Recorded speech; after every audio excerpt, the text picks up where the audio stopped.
రంగారెడ్డి జిల్లా అబ్దుల్లాపూర్ మెట్ వద్ద రోడ్డు ప్రమాదం జరిగింది. గంజాయి తరలిస్తున్న కారు ఒకటి రోడ్డు ప్రమాదానికి గురైంది. ఒడిషా నుంచి మహారాష్ట్రకు ముఠా గంజాయి తరలిస్తున్నారు. కారు డివైడర్ను ఢీకొట్టింది. గంజాయి తరలిస్తున్న వ్యక్తిని పోలీసులు అదుపులోకి తీసుకున్నారు. 20 కేజీల గంజాయి కారును స్వాధీనం చేసుకున్నారు.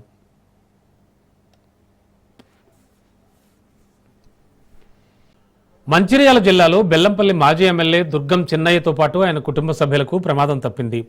బెల్లంపల్లి సింగరేణి క్వార్టర్స్లో నివాసం ఉంటున్న మాజీ ఎమ్మెల్యే చిన్నయ్య భారీ వర్షాల కారణంగా క్వార్టర్స్ పైకప్పు ఊడడంతో ఒక్కసారిగా పెచ్చులుడు పడ్డాయి. ఆ సమయంలో మాజీ ఎమ్మెల్యే చిన్నయ్య కుటుంబ సభ్యులతో కలిసి మంచిర్యాలకు వెళ్లారు. దీంతో పెద్ద ప్రమాదం తప్పిందని చిన్నయ్య తెలిపారు. గతంలో క్వార్టర్స్కు మరమ్మతు చేయాలని ఎన్నిసార్లు సింగరేణి అధికారులకు చెప్పినా కూడా పట్టించుకోలేదని తెలిపారు. ఇప్పటికైనా అధికారులు క్వార్టర్స్కు మరమ్మతులు చేయించాలని ఆయన డిమాండ్ చేశారు.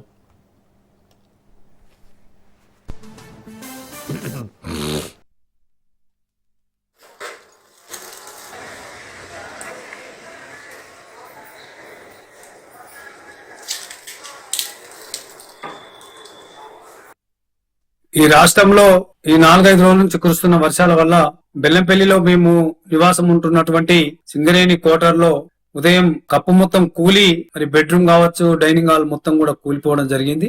దాంట్లో ఉన్న సామాన్లన్నీ కూడా ధ్వంసం కావడం జరిగింది. అదృష్టవశాత్తు మేము ఈ 3-4 రోజులు మరి బెల్లంపల్లిలో లేనందువల్ల మరి పెద్ద ప్రమాదం తప్పింది మా కుటుంబానికి.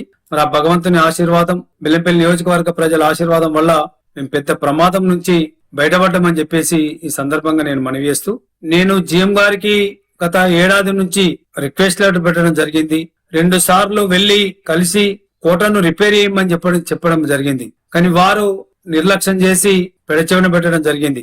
2 పర్యాయములు ఎమ్మెల్యేగా పనిచేసినటువంటి ఒక ప్రజాప్రతినిధిగా, ఒక బీఆర్ఎస్ పార్టీ ఒక మాజీ ఎమ్మెల్యేగా నేను వెళ్లి మరి అడిగితే వారు నిర్లక్ష్యం చేయడం జరిగింది. అందువల్లనే మరి ఇంత పెద్ద ప్రమాదం జరిగింది. ఈ రాష్ట్రంలో ఈ 4-5 రోజులు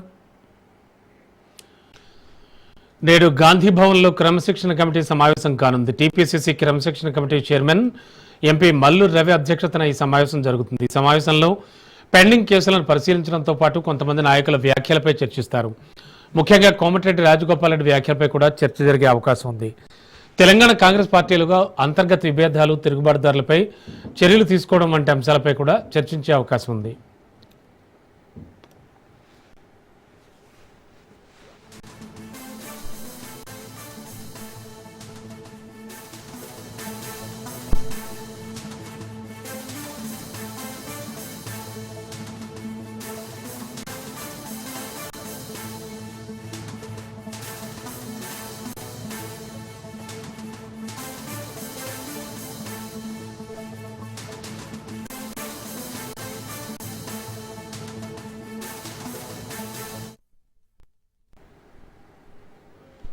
బ్రేకింగ్ లో చూస్తున్నాం. నేడు గాంధీ భవన్ లో క్రమశిక్షణ కమిటీ సమావేశం అవుతుంది. టీపీసీసీ క్రమశిక్షణ committee chairman MP Mallu Ravi అధ్యక్షతన ఈ సమావేశం జరుగుతుంది. ఈ సమావేశంలో పెండింగ్ కేసులను పరిశీలించడంతో పాటు కొంతమంది నాయకుల వ్యాఖ్యలపై చర్చిస్తారు. ముఖ్యంగా కోమటిరెడ్డి రాజగోపాల్ రెడ్డి వ్యాఖ్యలపై కూడా చర్చ జరిగే అవకాశం ఉంది. తెలంగాణ కాంగ్రెస్ పార్టీలో అంతర్గత విభేదాలు, తిరుగుబాటుదారులపై చర్యలు తీసుకోవడం ఇలాంటి అంశాలపై కూడా చర్చించే అవకాశం కనిపిస్తోంది.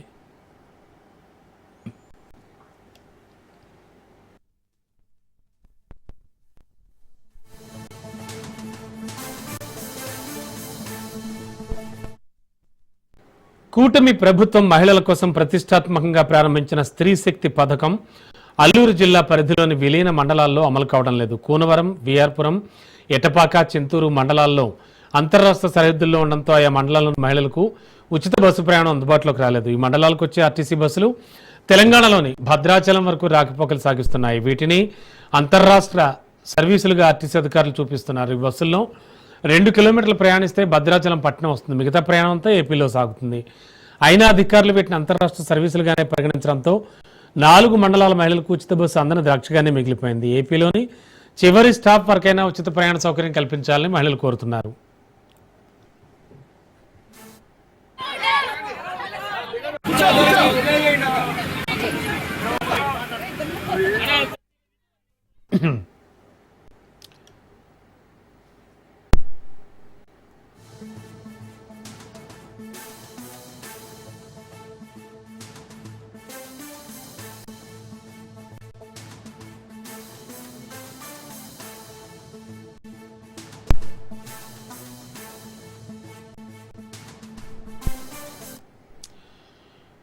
కూటమి ప్రభుత్వం మహిళల కోసం ప్రతిష్టాత్మకంగా ప్రారంభించిన స్త్రీ శక్తి పథకం అల్లూరు జిల్లా పరిధిలోని విలీన మండలాల్లో అమలు కావడం లేదు. కూనవరం, బీఆర్పురం, మెటపాక, చింతూరు మండలాల అంతర్రాష్ట్ర సరిహద్దులు ఉండడంతో ఆయా మండలాల్లోని మహిళలకు ఉచిత బస్సు ప్రయాణం అందుబాటులోకి రావట్లేదు.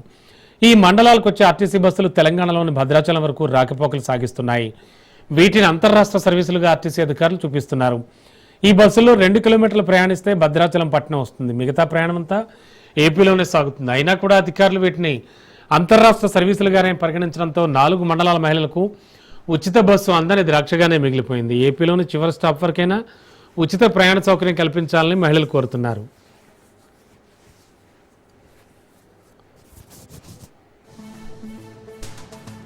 పార్లమెంట్ వర్షాకాల సమావేశాల్లో చోటు చేసుకున్న అనూహ్య పరిణామంతో దేశంలో ఒక్కసారిగా రాజకీయ వాతావరణం మారిపోయింది. ఉపరాష్ట్రపతి పదవికి జగదీప్ ధన్ఖడ్ రాజీనామా దేశంలోనే సరికొత్త చర్చకు దారితీసింది. ఈలోగా ఉపరాష్ట్రపతి ఎన్నికకు కేంద్ర ఎన్నికల సంఘం తేదీలు ఖరారు చేయడంతో భారత చరిత్రలోనే ఇది 2వ మధ్యంతర ఉపరాష్ట్రపతి ఎన్నికగా నిలుస్తోంది. ఇప్పుడు కాబోయే ఉపరాష్ట్రపతి ఎవరు అనే అంశంపై విస్తృత చర్చ జరుగుతోంది.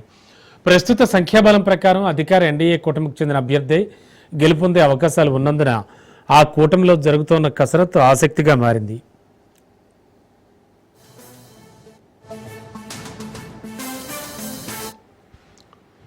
తాజాగా జరిగిన ఎన్డీఏ పార్లమెంటరీ పార్టీ సమావేశంలో ఇదే అంశంపై చర్చించి నిర్ణయాధికారాన్ని కూటమి పెద్దన్న భారతీయ జనతా పార్టీ అగ్రనాయకత్వానికి అప్పగిస్తూ నిర్ణయం తీసుకున్నారు. ప్రధాని నరేంద్ర మోడీ, బీజేపీ జాతీయ అధ్యక్షుడు జేపీ నడ్డాకు ఈ నిర్ణయాధికారాన్ని కట్టబెడుతూ తీర్మానం చేశారు.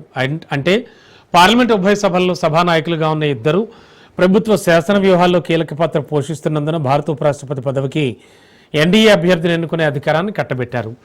ఉపరాష్ట్రపతి అభ్యర్థిని ఎంపిక చేయడం కోసం ఇవాళ సాయంత్రం 6 గంటలకు సమావేశం అవుతుంది. ఈ నేపథ్యంలో ఉపరాష్ట్రపతి రేసులో ఎవరున్నారన్న చర్చ ఊపందుకుంది.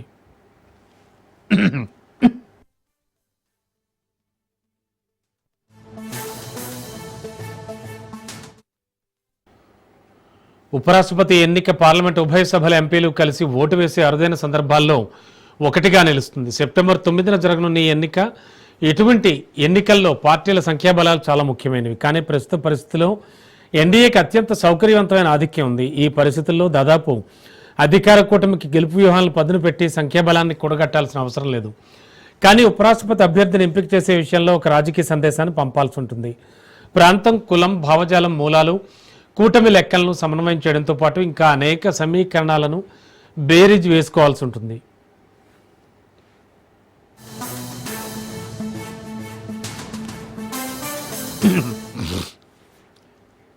పార్లమెంట్లో ఎన్డీఏ సంఖ్యాబలాన్ని ఒకసారి పరిశీలిస్తే రాజ్యసభలో బీజేపీకి 102 సీట్లుంటే మిత్రపక్షాలైన జేడీయూ, ఏఐఏడీఎంకే, తెలుగుదేశం, ఎన్సీపీ ఇతర మిత్రపక్షాలతో కలిసి మొత్తం 239 సీట్లలో ఎన్డీఏ బలాన్ని 132 సీట్లకు చేరుకుంది. రాజ్యసభలో 7 నామినేటెడ్ సభ్యులు కూడా ఓటు వేయడానికి అర్హులు.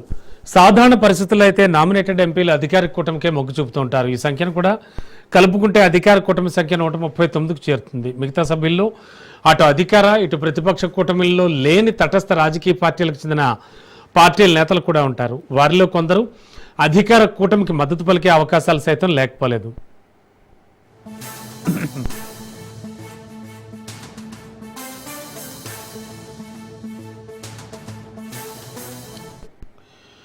లోక్సభలో బీజేపీకి 240 మంది సభ్యులు, మిత్రపక్షాలకు 53 సీట్లతో కలిపి మొత్తం 542 మందిలో ఎన్డీఏ బలం 293కు చేరుకుంది. 2 సభలు కలిసి ఓట్లు వేసినప్పుడు విజయానికి అవసరమైన సింపుల్ మెజార్టీని ఎన్డీఏ సులభంగా అధిగమిస్తుంది. కాంగ్రెస్ నేతృత్వంలోని ఇండి కూటమిలో కాంగ్రెస్ నుంచి 99 లోక్సభ ఎంపీలు, డీఎంకే, తృణమూల్ కాంగ్రెస్, లెఫ్ట్ పార్టీల మద్దతు కలిపినా సరే ఎన్డీఏ ఆధిపత్యాన్ని దెబ్బకొట్టడం కష్టమే. అయినా కూడా తమ ఐక్యతను చాటి చెప్పాలని యోచిస్తోంది.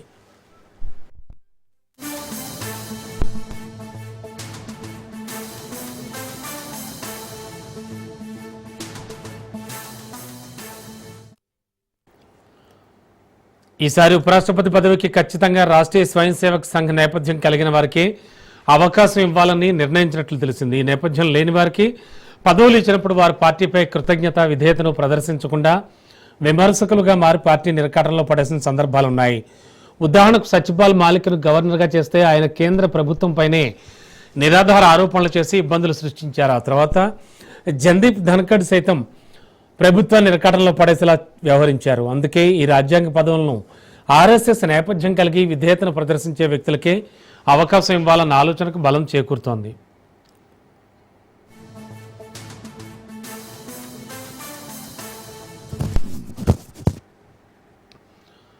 గవర్నర్లుగా పనిచేసిన వారినో కేబినెట్ మంత్రులుగా ఉన్నవారినో ఉపరాష్ట్రపతి పదవికి ఎంపిక చేసే సందర్భాలు అనేకం ఉన్నాయి. అంతేకాదు వివిధ నేపథ్యాల నుంచి వచ్చిన వాళ్ళు సైతం ఈ పదవిని నిర్వహించారు.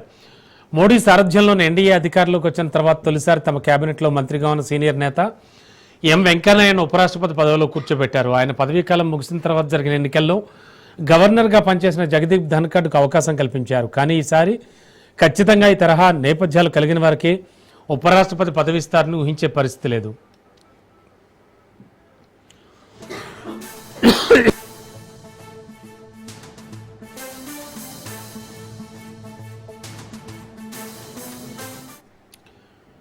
ప్రతిపక్షం ఖచ్చితంగా ఒక అభ్యర్థిని నిలబెట్టి ఎన్డీఏ రాజకీయాలను లక్ష్యంగా చేసుకుని ఒక కథనాన్ని నిర్మించే ప్రయత్నం చేస్తోంది. ఎన్డీఏ తమ అభ్యర్థిని ప్రకటించిన తర్వాత ఇండీ కూటమి కూడా తమ అభ్యర్థిని ప్రకటించాలని చూస్తోంది. కానీ ఎన్డీఏ సంఖ్యాబలం కారణంగా ఈ పోటీ కేవలం పేరుకే తప్ప ప్రతిపక్ష అభ్యర్థి గెలుపుకు సాధ్యం కాదని ఆ కూటమి నేతలందరికీ తెలుసు. అయితే అధికార కూటమికి వ్యతిరేకంగా విమర్శలు గుప్పించడానికి, తమ ఓటు బ్యాంకును కాపాడుకోవడానికి ఈ ఎన్నికలను ప్రతిపక్ష కూటమి ఒక సాధనంగా మార్చుకోవాలని చూస్తోంది.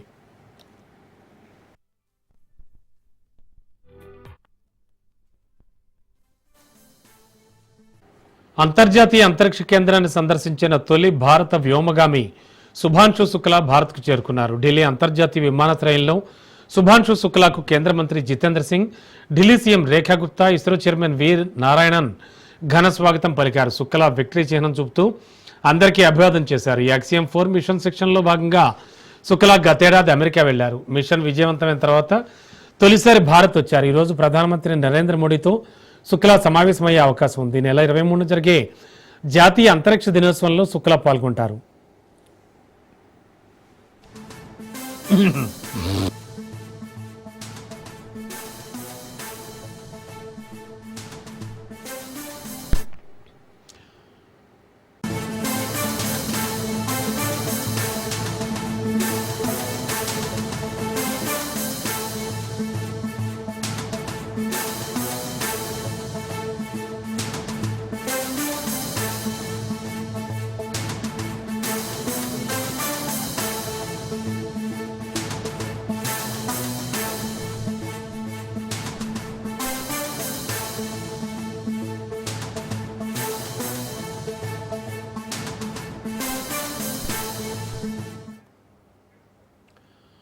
బ్రేకింగ్ లో చూస్తున్నాం. హైదరాబాద్ చైతన్యపురి పోలీస్ స్టేషన్ పరిధిలో అక్రమంగా నడుస్తున్న 8 స్పా సెంటర్లపై పోలీసులు దాడులు చేశారు. వాసవి కాలనీ, కొత్తపేట్, నాగోల్, సాయినగర్, అల్కాపురి ప్రాంతాల్లో దాడులు చేశారు. పబ్ నిర్వాహకులు, మేనేజర్లు, మహిళా సిబ్బంది, కస్టమర్లు సహా సుమారు 40 మందిని పోలీసులు అదుపులోకి తీసుకున్నారు. మరికొంతమంది స్పా యజమానులు పరారీలో ఉన్నట్లుగా పోలీసులు తెలిపారు. పబ్బుల నిర్వాహకులపై కేసులు నమోదు చేసి దర్యాప్తు కొనసాగిస్తున్నట్లు చైతన్యపురి పోలీసులు తెలిపారు.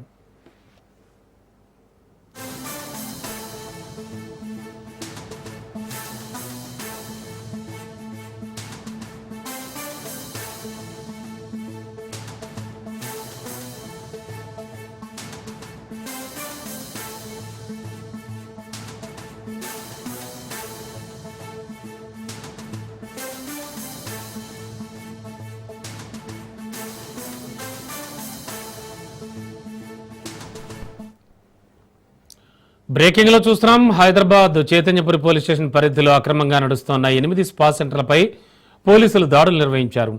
వాసవి కాలనీ, కొత్తపేట్, నాగోల్, సాయినగర్, అల్కాపురి ప్రాంతాల్లో ఈ దాడులు చేశారు. పబ్ నిర్వాహకులు కావచ్చు, మేనేజర్లు, మహిళా సిబ్బంది, కస్టమర్లు సహా సుమారు 40 మందిని పోలీసులు అదుపులోకి తీసుకున్నారు. మరికొంతమంది స్పా యజమానులు పరారీలో ఉన్నట్లుగా పోలీసులు వెల్లడించారు. పబ్ నిర్వాహకులపై కేసులు నమోదు చేసి దర్యాప్తు కొనసాగిస్తున్నట్లు చైతన్యపురి పోలీసులు తెలిపారు.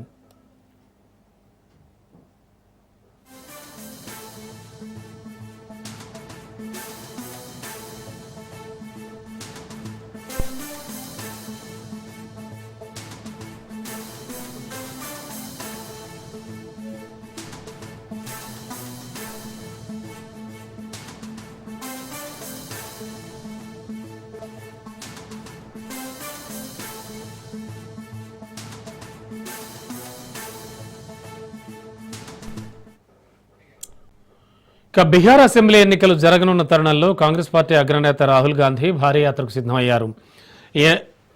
ఎస్ఐఆర్ ద్వారా పౌరుల ఓటు హక్కును దోచుకుంటున్నారని ఆరోపిస్తోన్న ఆయన ఓటధికారి యాత్ర పేరుతో దీన్ని చేపడతారు. ఇక సాసారం నగరం నుంచి ప్రారంభమయ్యేటువంటి ఈ యాత్ర 16 రోజుల పాటు 1300 కిలోమీటర్ల దూరంగా 25 జిల్లాల మీదుగా కొనసాగుతుంది. వచ్చే నెల 1న పట్నాలో నిర్వహించే భారీ సభతో ముగుస్తుంది. రాహుల్తో పాటు ఇండియా కూటమిలో భాగస్వాములైన ఆర్జేడీ నేత తేజస్వి యాదవ్, 3 వామపక్ష పార్టీల నేతలు పాల్గొంటారు. నడవడంతో పాటు వాహనాల్లో ప్రయాణిస్తూ రాహుల్ ఈ యాత్రను కొనసాగిస్తారు. ఓట్ల చోరీకి వ్యతిరేకంగా పోరాడి మన హక్కులను కాపాడుకుందామంటూ రాహుల్ గాంధీ పిలుపునిచ్చారు.